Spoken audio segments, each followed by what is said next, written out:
बिस्मिल्लाहिर्रहमानिर्रहीम। अस्सलाम वालेकुम। आज हम बात करेंगे दो अहम इशूज़ के हवाले से। पाकिस्तान तहरीक इंसाफ के सरबराह इमरान खान की 6 जून को सुप्रीम कोर्ट ऑफ पाकिस्तान में जो दलाइल थे, 35 मिनट के दलाइल थे, उनमें से 16 मिनट की ऑडियो लीक सामने आ गई है।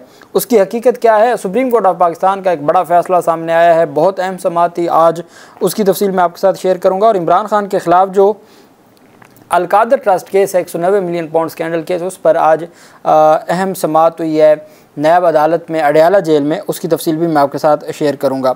सबसे पहले हम बात कर लेते हैं पाकिस्तान तहरीक इंसाफ के सरबराह इमरान खान की जानिब से जो गुफ्तगू की गई है अडयाला जेल में। उसके अलावा आज उनके ट्विटर अकाउंट पर मीडिया के हवाले से एक स्टेटमेंट दी गई है। आज़ाद मीडिया रियासत के अहम तरीन सतूनों में से एक है। ये निगरान वाच डॉग का किरदार अदा करता है और हुकूमत को अपनी गलतियों की इस्लाह में के लिए मजबूर करता है।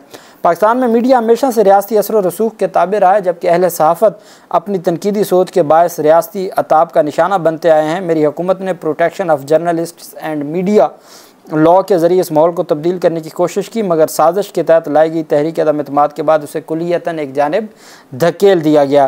गुज़श्ता 2 बरस पाकिस्तान में मीडिया को ज़बरदस्ती ज़ुबान बंदी पर मजबूर किया गया है और इख्तलाफ की जसारत करने वाले साफ़ियों को जबर व अताब का निशाना बनाया जाता है। कौन है जो हमारे दस्तूर और आलमी मुआहदों के तहत हम पर आयद ज़िम्मेदारियों को खुलेआम पैरों तरह रूंधते हुए मुल्क में इस मुनज़्ज़म रियासती जबर फसादियत का बाजार गर्म किए हुए है?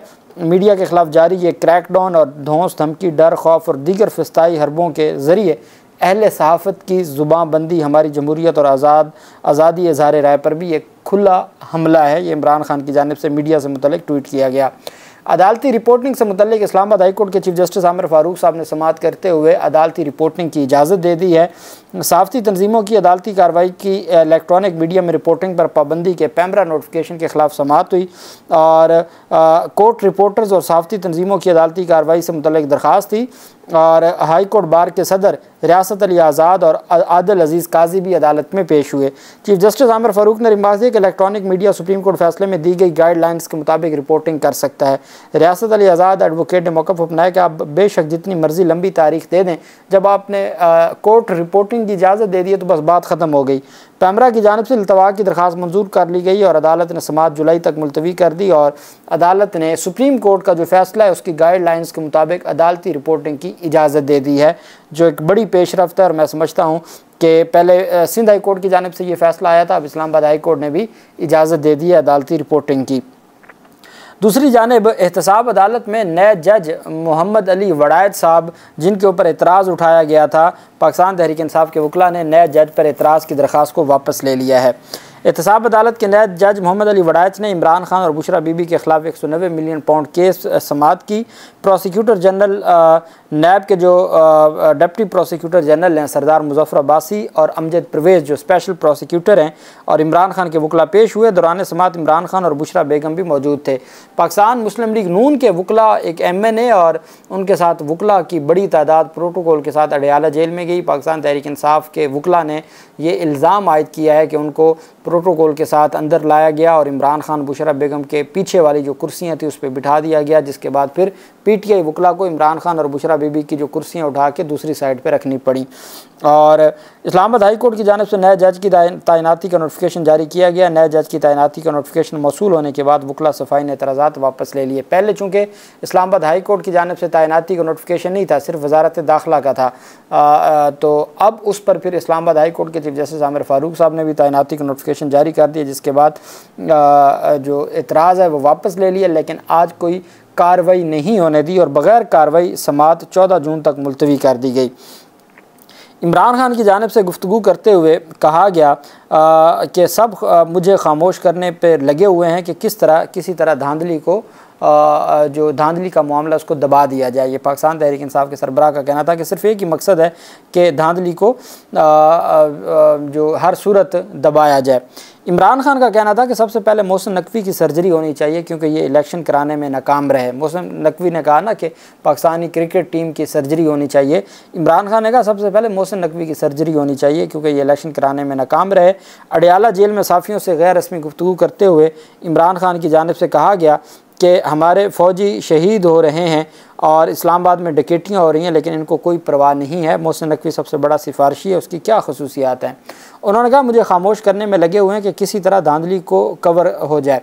चीफ इलेक्शन कमिश्नर ने धांधली कराई, फिर इनके पास जाने का कहा जा रहा है और मीडिया को बंद करना इनका मकसद है ताकि झूठ को छुपाया जाए। इमरान खान ने कहा जो पार्टी मैदान में नहीं आई उनको जितवाया गया, इलेक्शन का पोस्टमार्टम होना चाहिए। पूरे पंजाब में हमारे खिलाफ कार्रवाइयाँ की जा रही हैं और पाकिस्तान तहरीक इंसाफ के लोग जहाँ कन्वेंशन करते हैं उनको उठा लिया जाता है।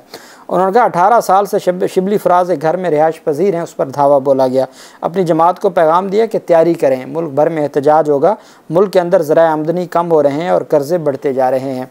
साबिक वज़ीर आज़म ने कहा कि जाली सुपरिटेंडेंट IG जेल खाना जात और जेल में मौजूद बाकी जो अफसरान हैं उनके खिलाफ कानूनी कार्रवाई करेंगे। मुझे फैमिली मेम्बरान, वकला और सियासी रहनुमाओं से सिर्फ 30 मिनट मुलाकात का वक्त दिया जाता है, जबकि मुझे जेल में कैदी खाना बना कर देते हैं और 6 लोगों से ज़्यादा लोगों को नहीं मिलने दिया जाता। उन्होंने शिकवा किया कि नवाज शरीफ और जरदारी के लिए घर से तैयार होकर खाना आता था, दोनों के लिए कई लोग मुलाकात के लिए जेल आते थे, पूरी फैमिली सारा दिन बैठी रहती थी। IG जेल खाना जात और सुपरिटेंडेंट नून लीग के एजेंडे पर काम कर रहे हैं। साफ़ी ने सवाल किया कि नून लीग के MNA बैरिस्टर अकील मलिक, ये वो अकील मलिक हैं जिनको तलब किया हुआ है तौहीन अदालत के लिए चीफ जस्टिस आमिर फ़ारूक साहब ने आज इलेक्शन ट्राइब्यूनल केस में, जिसमें उन्होंने ये वाज़े तौर पर कहा कि कौन है जिसने जज साहब के ऊपर ये इल्ज़ाम लगाया है। तो बैरिस्टर अकील मलिक आज की समात में मुशाहदे के लिए अदालत में मौजूद है, उस पर क्या कहेंगे। इमरान खान ने कहा नून लीग और हमारे MNAs को जेल में आना चाहिए। सहाफ़ी ने सवाल किया कि महमूद रहमान कमीशन की रिपोर्ट का आप हवाला देते हैं, आपके हालात से कैसे मुताबिकत रखती है। उस पर इमरान खान ने पास खड़े वकील इंतज़ार पंजोता से मशवरा करने लगे। जेल अमले ने मीडिया को अदालत से बाहर निकाल दिया और फिर बाद में इमरान खान की गुफ्तगू ना हो सकी, लेकिन तफसीली उन्होंने मीडिया को अपना मौक़िफ़ दे दिया। जबकि दूसरी जानिब जो पाकिस्तान तहरीक इंसाफ के रहनुमा हैं उनकी जानिब से ये बात ज़रूर की गई है कि इमरान खान ने हमें कहा है सुप्रीम कोर्ट ऑफ पाकिस्तान को ख़त लिखने को भी, और मुज़ाकरात के हवाले से जो चीज़ें सामने आ रही हैं उसके ऊपर भी इमरान खान ने अपनी जो अहकामात हैं वो जारी किए हैं अपनी जमात को। गैर कानूनी भर्तियों के केस में परवेज़ इलाही के फ्रंट मैन और ख़ासुल ख़ास जो उनके करीबी हैं और पाकिस्तान तहरीक इंसाफ के ख़िलाफ़ जब कार्रवाई शुरू हुई थी तो सबसे पहला नंबर मोहम्मद खान भट्टी का था। जब ये प्रिंसिपल सेक्रेटरी थे पहले परवेज़ इलाही के, उससे पहले ये पंजाब असम्बली के सेक्रेटरी थे। और जब हमज़ा शहबाज ने वज़ीर आला बनना था और इजलास नहीं होने दिया जा रहा था स्पीकर परवेज़ इलाही और मोहम्मद खान भट्टी की जानिब से, तो फिर मोहम्मद खान भट्टी को इनके ख़िलाफ़ मुकदमात भी हमज़ा शहबाज की हुकूमत ने बनाए थे। तो उस वजह से ये सारा मामला था। जस्टिस अमजद रफ़ीक साहब ने समाअत की और अमजद रफ़ीक साहब ने गैर कानूनी तकर्री केस में ज़मानत मंजूर कर ली। समाअत के मौका पर वकील दरख्वास्त गुज़ार ने बताया कि मोहम्मद खान भट्टी को बोगस केस में मुलव्वस किया गया है। इल्ज़ाम यह है कि फ़ेल होने वाले उम्मीदवारों को ग्रेड 17 में मुलाजमत दी गई। रिकॉर्ड पर मुलजमान के खिलाफ जालसाजी के कोई शवाहिद मौजूद नहीं है। सियासी इंतकाम का निशाना बनाने के लिए ये मुकदमा बनाया गया है। परवेज़ इलाही और मोहम्मद खान भट्टी पर जालसाजी के इल्ज़ाम झूठ पर मबनी हैं। अदालत ने उनकी ज़मानत को मंजूर कर लिया है। उनके खिलाफ काफ़ी मुकदमात हैं लेकिन अक्सर में ज़मानत भी मंजूर हो चुकी है। 9 मई के वाक़यात में 115 कारकुनान और PTI के जो मेंबरान हैं सूबाई असम्बली, उन पर फ़र्द जुर्म आयद कर दी गई है। पेशावर की इंसदाद दहशतगर्दी अदालत ने 9 मई वाक़यात पर PTI के साबिक वज़रा समेत 115 कारकुनान पर फ़र्द जुर्म आयद की। तैमूर सलीम झगड़ा भी और कामरान बंगिश वगैरह भी उसमें शामिल हैं। प्रोसिक्यूशन का कहना था कि मुलजमान ने एहतजाज के दौरान तोड़ फोड़ की थी। मुलजमान ने निजी और सरकारी अमला को नुकसान भी पहुँचाया था। मुलजमान के खिलाफ थाना खान राजिक शहीद में मुकदमा दर्ज किया गया था। अदालत की जानिब से रुकन कौमी असम्बली शेर अली अरबाब और आसिफ खान समेत 115 वर्कर्स पर फ़र्द जुर्म आयद की गई है और अदालत ने 26 जून के लिए इस्तगासा के गवाहान को तलब कर लिया। चूँकि ये मुकदमात पहले से बने हुए थे, चलान भी जमा हुए थे, तो उस पर अदालत में फ़र्द जुर्म आयद हुई है और फिर इस्तगासा के जो गवाहान हैं वो आएंगे और फिर ये सारा सिलसिला आगे चलेगा। पेशावर हाई कोर्ट ने भी सुप्रीम कोर्ट ऑफ पाकिस्तान की तर्ज पर 2 महीनों की बजाय, मौसम गर्मा की 2 महीनों की बजाय सिर्फ 1 महीने की तातीलात का, छुट्टियों का ऐलान किया, जो खुशाइंद है। और उम्मीद करते हैं कि बाकी जो हाई कोर्ट्स हैं वो भी 2 महीनों की छुट्टियां बहुत ज़्यादा हो जाती हैं। जैसे अब हमारे जितने भी केसेस हैं हमें सितंबर की तारीख दी जा रही है हाई कोर्ट्स में, तो इसलिए ज़रूरी है कि 1 महीने की छुट्टियां हों सिर्फ अगस्त की और जुलाई में जो मुअज़्ज़ज़ जजेस हैं, ताकि इतना बर्डन है काम का तो वो इतने केसेस पहले ही पेंडिंग हैं तो हर सूरत उस पर आवाम को रिलीफ मिले। सुप्रीम कोर्ट ऑफ पाकिस्तान ने मोनाल रेस्टोरेंट केस में Islamabad capital development authority CDA की रिपोर्ट को मुस्तरद कर दिया। सुप्रीम कोर्ट में समाअत हुई। सुप्रीम कोर्ट ने CDA की रिपोर्ट मुस्तरद करते हुए चेयरमैन CDA को फौरी तलब कर लिया। दिलचस्प बात यह है कि चीफ जस्टिस काजी फाजिसा साहब और जस्टिस अत्तर मिनल्ला साहब एक पेज पर आ गए। इस्लामाबाद हाई कोर्ट के जज के तौर पर जस्टिस अत्तर मिनल्ला साहब ने जो फैसला दिया था, आज चीफ जस्टिस काजी फाजिसा साहब की सरबराही में बेंच ने उसको बरकरार रखा। चीफ जस्टिस ने कहा CDA से मुनाल के साथ दीगर जो रेस्टोरेंट्स की तफसील मांगी थी। CDA रिपोर्ट में sports club, park China centre, art council, national monument शामिल हैं, लेकिन दुनिया को मालूम है मुनाल के साथ मजीद कितने रेस्टोरेंट्स हैं, मगर नहीं मालूम तो CDA को नहीं मालूम। ये CDA की ईमानदारी है। सुप्रीम कोर्ट के हुक्म पर चेयरमैन CDA फौरी तौर पर अदालत में पेश हुई और बताया कि सीज़न में 21 मरतबा मार्गला के पहाड़ों पर आग लगी है। चीफ जस्टिस ने पूछा कि क्या मार्गला के पहाड़ों पर CDA वाले खुद आग लगाते हैं, तो चेयरमैन CDA ने जवाब दिया कि कुछ काली भेड़ें भी मौजूद हैं। अदालत ने मुनाल के अतराफ दीगर रेस्टोरेंट्स की तफसील भी तलब कर ली। मुनाल रेस्टोरेंट ने रजाकराना तौर पर 3 माह में रेस्टोरेंट मुंतकिल करने की यकीन दहानी करवा दी। सुप्रीम कोर्ट ने मुनाल समेत नेशनल पार्क एरिया में कायम रेस्टोरेंट्स को भी 3 माह में मुंतकिली की हिदायत करते हुए कहा कि अगर आप रजाकराना तौर पर मुंतकिल नहीं करेंगे तो हम सील करने का हुक्म दे देंगे।